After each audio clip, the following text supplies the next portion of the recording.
Oke, baik. Bismillahirrahmanirrahim. Assalamualaikum warahmatullahi wabarakatuh. Berjumpa lagi dengan Ibu di mata kuliah botani.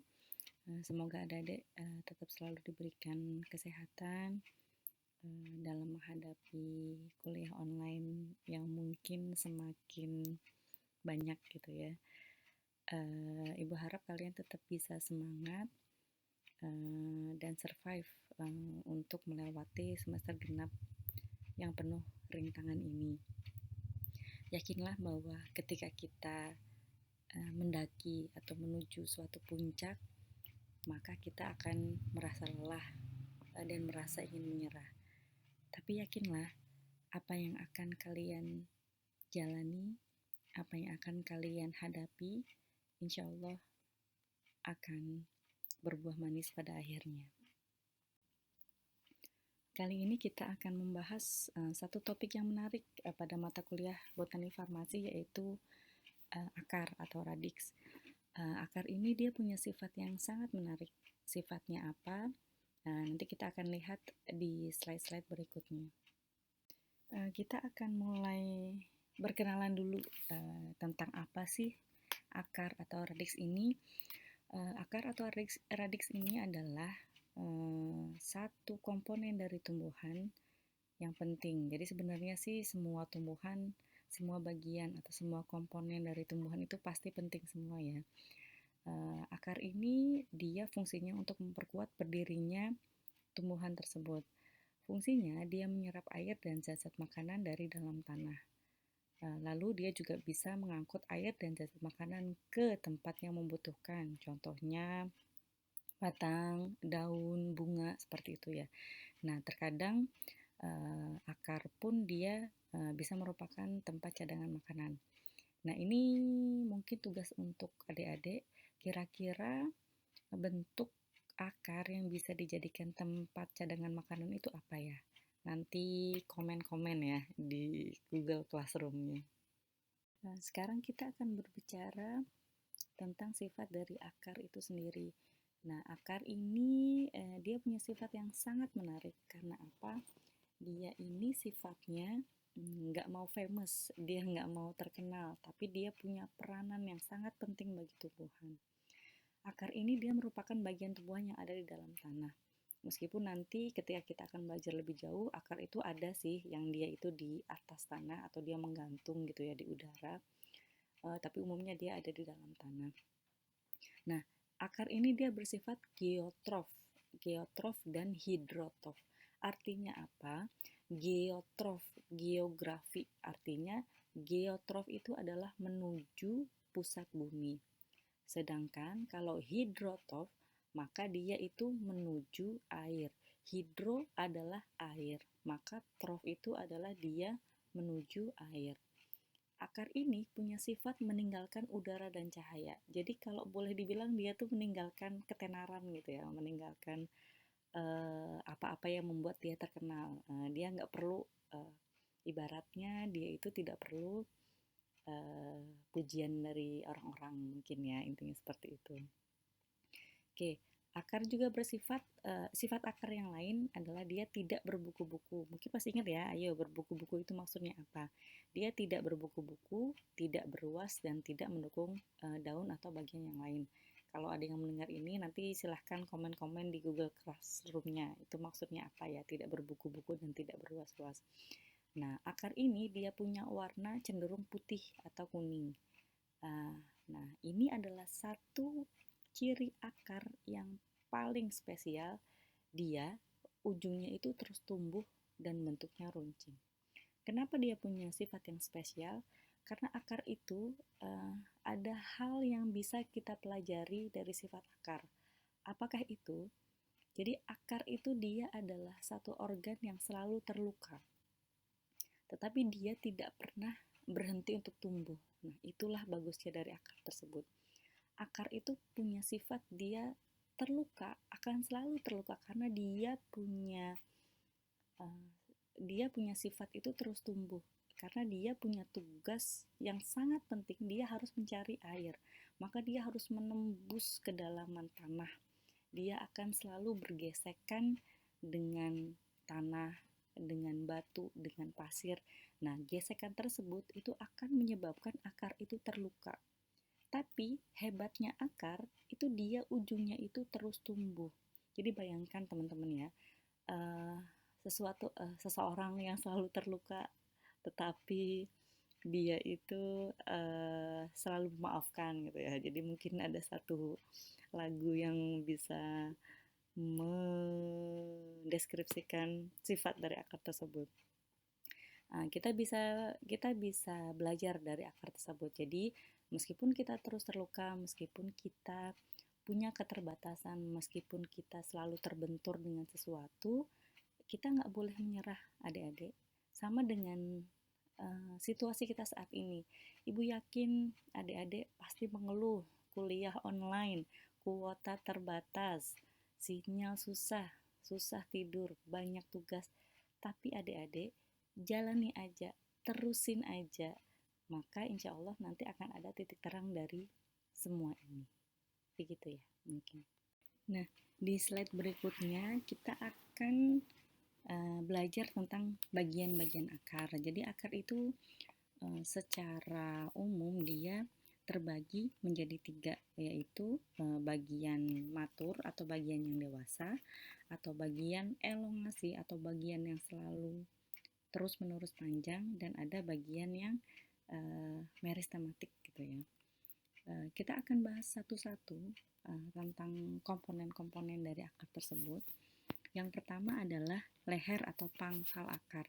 Leher itu dia merupakan bagian akar yang bersambungan dengan pangkal batang. Jadi dia ada yang di dekat-dekat batang itu loh.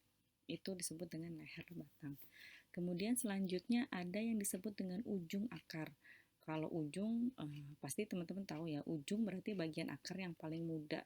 Yang itu tadi, jadi bagian yang paling muda, yang terus-menerus tumbuh, yang berbentuk runcing, itu disebut dengan ujung akar. Nah, ujung akar ini terdiri dari jaringan-jaringan yang pasti dia bisa mengadakan pertumbuhan. Kemudian selanjutnya ada batang akar. Nah, batang akar ini adalah bagian yang ada di antara leher dan ujung batang. Jadi ini batang akar ini merupakan bagian dari elongasi atau bagian dari perpanjangan akar, adalah bagian yang terus-menerus membesar atau tumbuh gitu ya. Kemudian bagian akar yang lain adalah cabang akar. Cabang akar merupakan bagian akar yang tidak langsung bersambungan dengan pangkal batang, tapi dia keluar dari akar pokok. Jadi nanti ini mungkin ada akar yang dia mengadakan percabangan seperti itu. Kemudian selanjutnya ada yang disebut dengan serabut akar. Nah, serabut ini adalah cabang akar yang sama seperti yang di atas tadi, tetapi dia bentuknya seperti serabut gitu ya. Lalu ada juga yang disebut dengan rambut atau bulu akar. Dia merupakan tonjolan sel kulit dari luar akar. Dia seperti rambut, fungsinya dia untuk memperluas penyebaran akar. Kemudian yang terakhir dari bagian akar adalah tudung akar. Nah, tudung ini apa sih? Tudung ini adalah bagian akar yang letaknya paling ujung ya. Paling ujung, dia ada di ujung akar, kemudian dia fungsinya untuk melindungi akar yang masih lemah atau masih muda. Seperti yang teman-teman ketahui mungkin ketika waktu SMA ada beberapa sistem perakaran, yaitu ada sistem akar tunggang dan akar serabut. Jadi maksudnya seperti apa sih akar tunggang dan akar serabut ini? Maksudnya adalah akar itu antara akar tunggang dan akar serabut itu sebenarnya dia berasal dari satu pokok akar yang sama, yaitu akar lembaga. Akar lembaga itu pada sistem perakaran tunggang, maka akar lembaga itu akan tumbuh terus, kemudian diikuti dengan akar-akar kecil. Jadi antara cabang akar dengan akar utama, dia akan terlihat perbedaannya. Nanti adik-adik akan bisa melihat contoh dari akar tunggang itu pada tumbuhan, misalnya bayam gitu ya. Bagi adik-adik yang sering sayur bayam, selain melihat daunnya, batangnya, lihatlah juga akarnya. Jadi kalau ngelihat akar dari bayam itu maka akar bayam itu seperti runcing gitu kan ya, seperti ujung tombak. Nah, itu adalah contoh dari akar tunggang. Dia akar lembaganya akan masih terlihat jelas dan diikuti dengan akar-akar kecil, diikuti oleh cabang-cabang akar kecil seperti itu. Nah, kalau pada sistem akar serabut, akar lembaganya itu tumbuh sama besar. Jadi semua cabang akar itu tumbuh sama besar sehingga tidak bisa dibedakan mana yang awal, mana yang cabang akar. Maka dia akan tumbuh satu sama lain itu sama besar. Contohnya apa? Contohnya pada kelapa gitu ya. Kelapa mungkin jarang sih orang bisa melihat atau mengambil akarnya, tapi contohnya di kelapa. Atau bisa juga contohnya di padi, di tanaman padi atau rumput. Jadi mungkin kalau adik-adik waktu olahraga silahkan dilihat rumput itu boleh diambil sedikit, kita akan bisa melihat bahwa akar rumput atau akar serabut itu adalah ya seperti rumput tadi, jadi dia cabang-cabangnya itu tumbuh sama besar, jadi tidak bisa dibedakan antara akar utama dengan akar cabangnya. Sekarang kita masuk ke jenis-jenis akar gitu ya. Jadi tadi adik-adik sudah tahu sistem perakaran itu dibagi menjadi dua, ada sistem akar tunggang dan ada sistem akar serabut. Nah, kita sekarang akan membahas tentang akar tunggang dulu. Akar tunggang yang tidak bercabang. Akar tunggang tidak bercabang dibagi menjadi beberapa jenis. Yang pertama adalah bentuk tombak atau fusiformis. Contohnya adalah Raphanus sativus dan Daucus carota. Jadi Raphanus sativus adalah apa yo? Raphanus sativus adalah, kalau adik-adik melihat, ini adalah lobak. Sedangkan Daucus carota, carrot adalah wortel, jadi Daucus carota adalah wortel. Jadi akar tunggang yang tidak bercabang dengan bentuk tombak, contohnya adalah wortel. Jadi dia bentuknya seperti tombak gitu ya, dan dia tidak ada cabangnya. Sedangkan ada juga akar tunggang yang berbentuk gasing. Kita bayangkan bentuk gasing itu seperti apa. Jadi contohnya Pachyzirus erosus atau yang disebut dengan bengkoang. Dan juga contoh lainnya adalah Beta vulgaris atau beetroot, atau disebut dengan, kalau di Indonesia, buah bit. Sebenarnya sih sebutan itu kurang tepat ya dibilang buah bit, karena sebenarnya Beta vulgaris itu adalah akar. Kalau bahasa Inggrisnya benar beetroot. Tapi entah kenapa kalau di Indonesia kan jadi buah bit seperti itu. Jadi buah beetroot dengan bengkoang adalah contoh dari akar tunggang yang berbentuk gasing. Sedangkan ada juga akar tunggang yang dia berbentuk benang. Contohnya adalah Phaseus lunatus. Ayo, ini PR. Phaseus lunatus ini apa gitu ya? Apakah gerangan Phaseus lunatus ini? Maksudnya itu tidak bercabang adalah dia berbentuk benang. Jadi ada akar utama yang diikuti dengan benang-benang kecil seperti itu.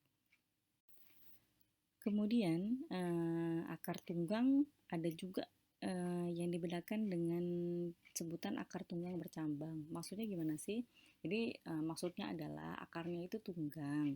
Dia akar lembaganya masih terlihat jelas, tetapi dia memiliki cabang gitu ya. Contohnya ada di slide adik-adik di sebelah kanan adik-adik.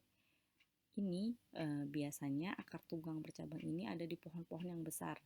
Kira-kira bisa bayangin nggak kalau nangka, durian, cempedak itu akarnya itu seperti apa? Nah, kadang ilmuwan tuh kayak gitu ya. Jadi sesuatu yang di dalam tanah, sesuatu yang tidak kelihatan itu malah dicari-cari gitu ya.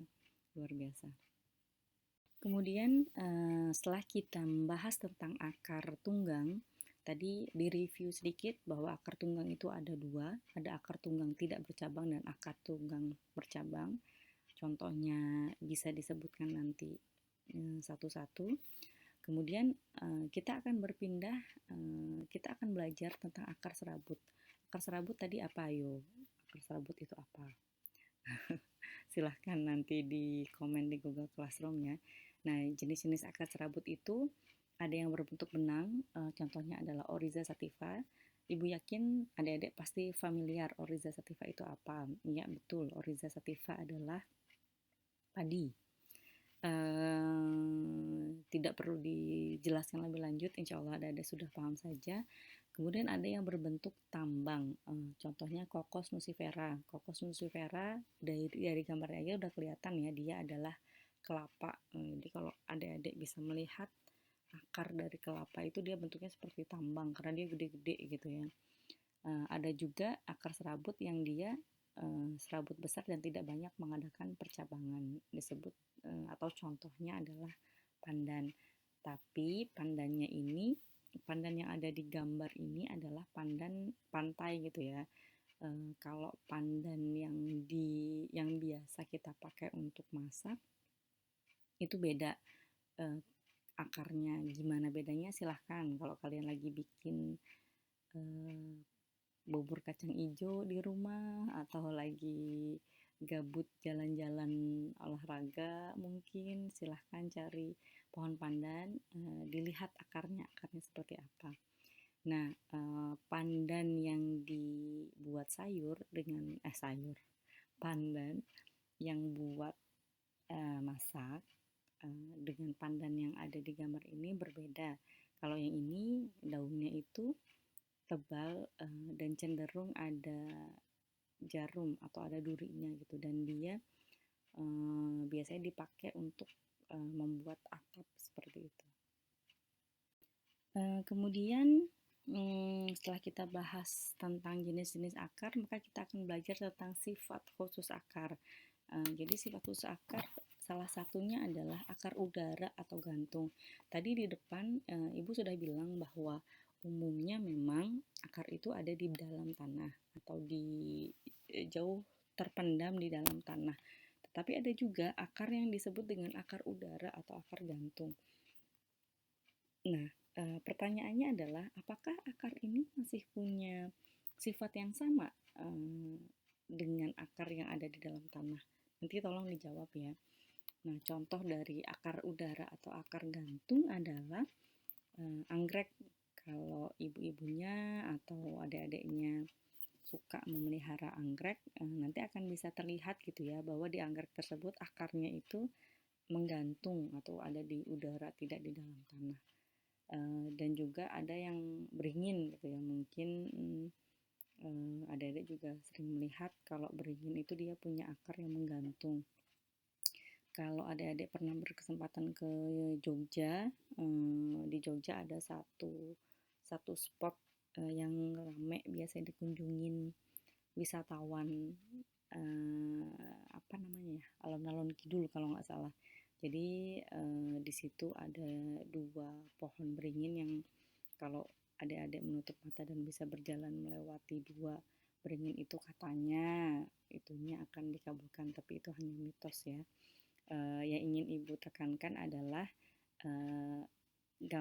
gambaran bahwa pohon beringin itu ya seperti itu. Jadi pohon beringin itu selain ada akar di dalamnya, dia juga punya akar udara atau akar gantung. Nah, sifat khusus akar yang lain adalah akar penghisap atau haustorium. Nah, akar penghisap ini dia punya sifat yang mungkin cukup merugikan bagi siapapun yang ditempeli atau dihinggapi oleh si akar tersebut. Kenapa bersifat merugikan? Karena akar penghisap ini dia fungsinya hanya menghisap sari-sari dari tanaman inangnya atau tanaman induknya. Contohnya adalah benalu. Adik-adik tahu kali ya benalu itu apa. Jadi pohon benalu ini adalah contoh dari pohon yang sebenarnya dia itu punya bagian-bagian tumbuhan yang lengkap gitu ya. Dia punya daun, dia punya bunga, dan dia punya akar. Cuman dia itu tidak memanfaatkan anugerah dari Tuhan dengan baik dan benar gitu ya. Jadi dia maunya nempel doang, dia nggak mau capek, dia nggak mau susah-susah, pokoknya dia pengen nempel dan menyerap zat-zat bergizi dari tanaman yang lain. Nah, kita tidak boleh menjadi orang yang seperti itu. Artinya ada hadis yang menyebutkan bahwa sebaik-baik kita adalah orang yang kita bisa bermanfaat untuk orang lain. Jadi kita nggak boleh nih kalau misalnya kita punya sesuatu atau sebenarnya kita punya tapi kita pengen nempel terus dengan orang lain, pengennya dibayarin terus, pengennya ditraktir terus kayak gitu ya. Jadi kita nggak boleh seperti itu. Nah, contoh lainnya adalah endak-endak cacing ini yang ada di sebelah kanan adik-adik. Kalau endak-endak cacing sebenarnya masih bisa dimaklumi gitu ya kalau dia dianggap sebagai benalu. Karena apa? Dia itu nggak punya komponen-komponen yang bisa mendukung dia untuk tumbuh sendiri, tumbuh secara mandiri. Karena dia bentuknya itu memang kayak cacing gitu ya, kayak mie. Mungkin kalau zaman dahulu adik-adik yang masih main di luar, masih berkesempatan main di luar, menemui endak-endak cacing gitu ya, mie-mian. Jadi dia kalau misalnya karena dia nggak punya daun, dia nggak punya bunga, dia cuma punya batang yang sangat rapuh gitu. Jadi ya kita masih bisa memaklumi kenapa dia punya sifat akar penghisap karena dia tidak punya komponen yang tadi, komponen komponen batang, bunga, daun yang bisa membuat dia itu bisa tumbuh secara mandiri. Yang ini sifat khusus akar yang lain adalah akar pelekat. Contohnya pada apa? Contohnya pada Piper beetle dan Piper nigrum. Nanti adik-adik cari tahu ya bedanya Piper beetle, Piper nigrum itu apa. Sekarang Ibu akan menjelaskan tentang perbedaan antara akar pelekat dengan akar penghisap. Kalau adik-adik melihat di slide yang tadi, sebelum slide ini, slide di akar penghisap, maka ada satu zoom bahwa akar tersebut, akar penghisap itu dia menusuk ke dalam, melukai ke dalam bagian tumbuhan yang lain atau tumbuhan inangnya. Maka dia merusak, sifatnya akar penghisap itu dia merusak lapisan atau merusak batang atau merusak sistem dari tanaman inangnya sehingga dia bisa menyedot atau menarik zat-zat berkhasiat dari tanaman inang tersebut. Tetapi pada akar pelekat, adik-adik bisa melihat bahwa akar ini dia hanya berfungsi sebagai melekat, punya fungsi untuk melekatkan saja. Jadi dia nggak ngapa-ngapain, dia cuma nempel doang gitu. Jadi tidak melakukan apa-apa. Maka akar pelekat ini sebenarnya dia akan bisa tumbuh di bambu yang sudah mati atau di kayu gitu. Jadi dia tidak selalu harus tumbuh di pohon lain, tetapi dia sebenarnya di benda-benda mati pun dia juga bisa tetap tumbuh seperti itu. Gambar sebelah kiri adalah Piper beetle atau sirih, gambar sebelah kanan adalah Piper nigrum atau lada nigrum itu niger negro berarti dia hitam gitu ya, mungkin jembatan keledainya. Sifat khusus akar berikutnya adalah akar nafas. Nah, akar nafas ini pasti adik-adik udah banyak menemui atau melihat gitu ya. Ini adalah contoh-contoh dari tanaman-tanaman yang sangat banyak tumbuh di sungai-sungai atau di pinggir sungai di daerah Kalimantan gitu ya. Nah, akar ini dia bersifat sebagai akar nafas. Artinya adalah karena tanaman ini hidup di pinggir air atau berdekatan dengan air atau sungai, maka dia juga punya fungsi yang lain, yaitu dia merupakan akar nafas. Contohnya apa? Contohnya bogem atau kayu api. Nah, Ibu nggak tahu ini sebenarnya kalau di Banjar itu namanya apa. Jadi silahkan nanti boleh di komen ya, ini apa nama tanamannya. Oke, kemudian sifat khusus akar yang lain adalah akar tunjang dan akar lutut.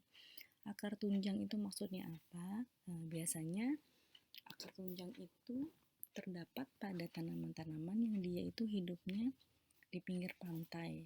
Fungsinya adalah untuk menunjang atau memberikan kekuatan pada tanaman agar dia mampu bertahan dari terpaan air laut gitu ya. Sedangkan kalau akar lutut sebenarnya tidak begitu berbeda dengan akar nafas. Hanya saja akar lutut itu dia bentuknya seperti lutut gitu ya, maka dia disebut dengan akar lutut. Oke, kemudian sifat khusus akar yang terakhir adalah akar banir. Akar banir ini adalah akar yang dia mempunyai ciri berbentuk seperti lembaran dan dia tebal gitu ya. Akarnya itu tebal dan bentuk seperti lembaran. Dia umumnya dijumpai pada pohon sukun dan pada pohon kenari. Jadi tidak hanya makan buah sukunnya yang sudah digoreng, silahkan juga melihat dan mengamati akarnya. Kalau ketemu pohon sukunnya ya, silahkan diamati akarnya apakah betul akarnya ini seperti gambar yang ada di sini atau tidak. Alhamdulillah, proses perkuliahan online pada mata kuliah botani dengan subtema akar atau radix ini telah selesai. Semoga dengan keterbatasan ini membuat kita menjadi lebih kreatif untuk mencari alternatif-alternatif media pembelajaran lain selain dengan metode tatap muka. Ibu yakin apa yang sudah Ibu lakukan masih banyak yang harus diperbaiki. Ibu terbuka sekali dengan saran atau kritikan yang membangun agar kita bisa bersama-sama melewati pandemi ini dengan baik gitu ya. Jadi kalau dirasa aplikasi Zoom kurang efektif, maka ini adalah alternatif lain agar adik-adik tetap bisa belajar tanpa perlu tatap muka langsung dengan ibu seperti itu. Sekali lagi ibu mohon maaf kalau misalnya ada salah-salah kata atau mungkin ya error dikit gitulah, namanya juga manusia gitu ya. Jadi silahkan nanti disampaikan ke Sipen untuk kemudian diteruskan ke ibu. Nanti kita akan mencari lagi alternatif media pembelajaran yang lain yang bisa kita gunakan selama proses pandemi ini. Terima kasih. Mohon maaf. Assalamualaikum warahmatullahi wabarakatuh.